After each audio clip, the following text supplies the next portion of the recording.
Alright everyone, welcome back to another Star Wars Galaxy of Heroes video with Fat Phil, and in this video we're going to be talking about the Scout Trooper kit reveal and a couple of the questions that I have with Scout Trooper coming to the game, a few of my thoughts, and then there's also going to be another part of this video that I'll do where I'm going to talk about Galactic Legends Leia and some of the news we've gotten surrounding the Crate Raid, the coming Endor Raid, just give you some of those thoughts as well. So this video is not that one, this is just talking about Scout Trooper, the impact he has on this game.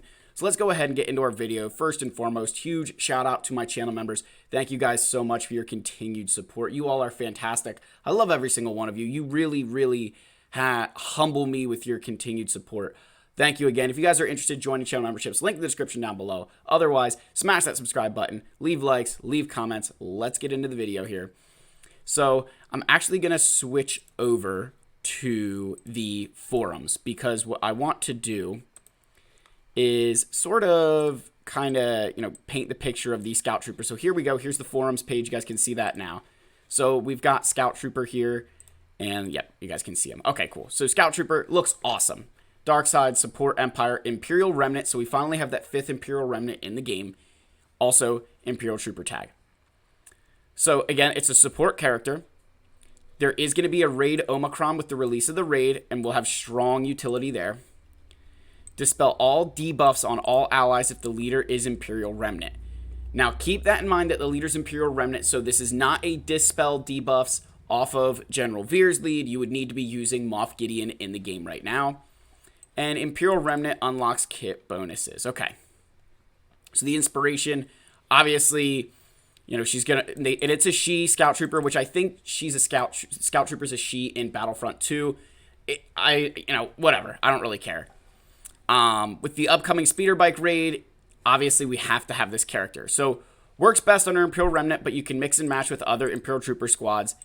Irresistible Days helps Iden withstand Wampa. That's going to be huge because a lot of players utilize Wampa to beat Iden Versio, and if you're going to be throwing Scout Trooper in there, even at lower gear, it could really mess with a Wampa.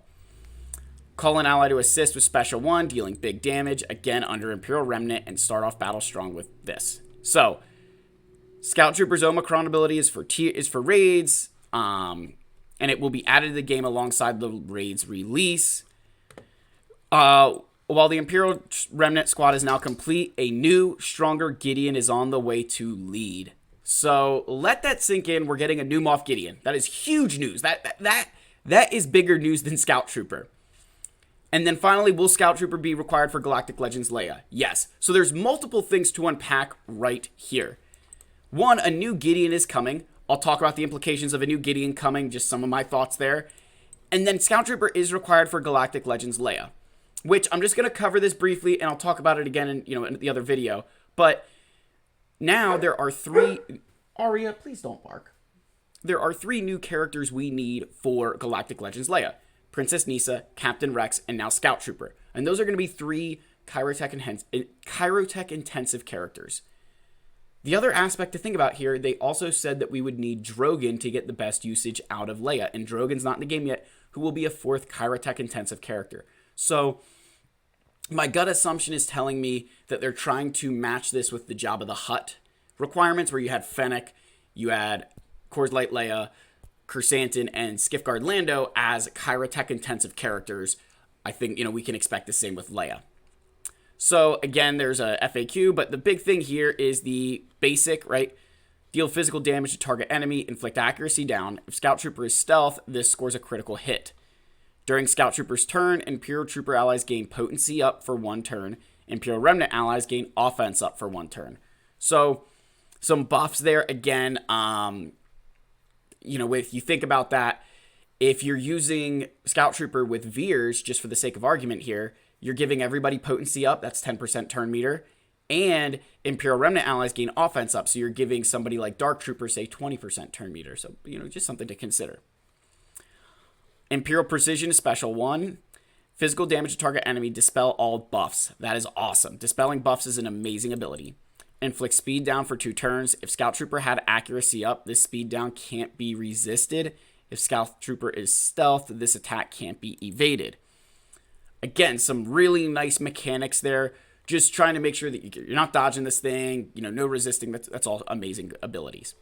Special 2, dispel all debuffs on all allies if the leader is Imperial Remnant. Imperial Trooper allies gain critical damage up for 2 turns. Imperial Remnant allies gain speed up for 2 turns. Scout Trooper stealths for 2 turns. Call target other ally to assist, dealing 75% less damage. Inflict expose and stagger on all enemies for 2 turns. Daze target for 2 turns, which can't be resisted. If the ally in the leader slot is Imperial Remnant, allies gain advantage. Scout Trooper's Imperial Precision ability gains 40% bonus damage stacking until the end of battle, and the assisting ally is not affected by the damage penalty. So this minus 75% damage goes away if you're using an Imperial Remnant lead. So again, just something else to consider. Finally, unique 1, when Scout Trooper is critically hit, stealth for 2 turns, recover 5% health and protection if the ally is Imperial Remnant. Whenever an enemy begins their turn, they gain 10% turn meter, and whenever Scout Trooper has turn meter removed, she gains 25% stacking, max twice at the end of the turn. If the ally in the leader spot is Imperial Remnant, and no other allies that use Emperor's Trap, the allied leader gains 20% max health and speed. Whenever an Imperial Trooper ally begins or attacks out of turn, all Imperial Trooper allies gain a stack of the Emperor's Trap until the start of the next enemy non-Imperial Trooper ally's turn or the end of battle.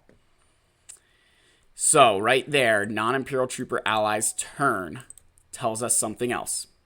The Emperor's Trap can't be copied, dispelled, or prevented. While Scout Trooper is active, Imperial Trooper allies have 10% critical chance and Imperial Remnants have 10 speed. So a lot to unpack in here. A lot to unpack. Very, very, very Imperial Remnant heavy, which is great. That's perfectly fine. This character is very well designed for Imperial Remnants. So I think this kit is going to work really well. I think that this daze that can't be resisted is definitely supposed to kind of stop that Wampa counter from, dealing with Iden. And our king is definitely going to struggle with that. You can't daze our king and expect him to do good things, because if he is dazed and you combine that with Death Trooper, remember, if the target is already dazed, Death Trooper can stun. So now our king is not only going to get dazed, but stunned. And that's going to go for all enemies as well. So just something to keep in mind there. But again, very, very heavily reliant on Imperial Remnant allies. So that is the kit for Scout Trooper. So a couple of the things that I'm noticing here. Number 1 is this right here, the Emperor's Trap, which basically is the buff you get from Piet, right? So this team, in my mind, is going to be reliant on turn meter yet again, because the whole point of the Emperor's Trap is you can build that to increase your damage while you're running a turn meter train on your enemy. So there's got to be some turn meter going on here. The other thing is that it also says until the start of the next enemy turn, non-Imperial Trooper allies turn, or the end of battle. So this Imperial Remnant squad that they're thinking of using with Scout Trooper, in my personal opinion, is going to have all Imperial Trooper tags. Which brings me up to this portion here, that the new Gideon is on the lead. Will this new Gideon also have an Imperial Trooper tag along with Imperial Remnants?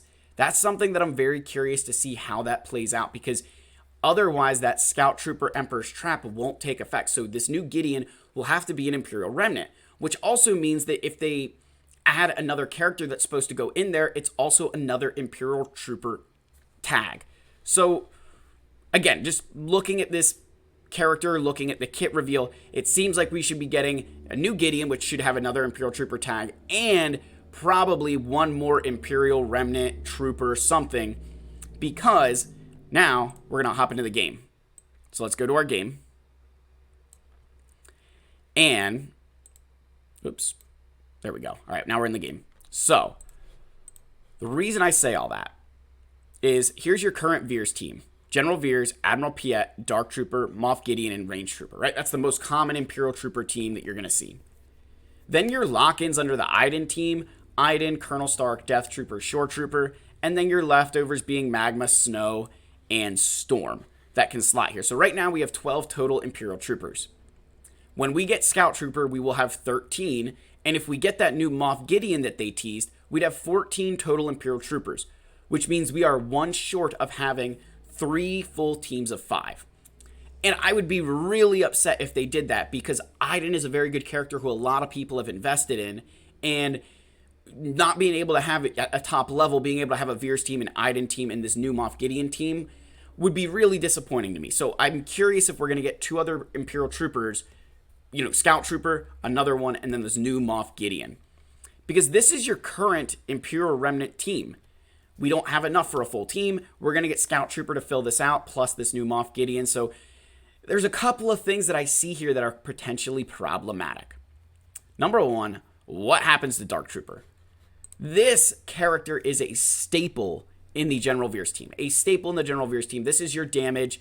And it's kind of scary, because if Dark Trooper doesn't stay with Veers, how does that team have to change in order for it to continue to be the kind of team that it is? Because a lot of those really cool things you see from this team are 1000% because Dark Trooper is able to keep that turn meter train going.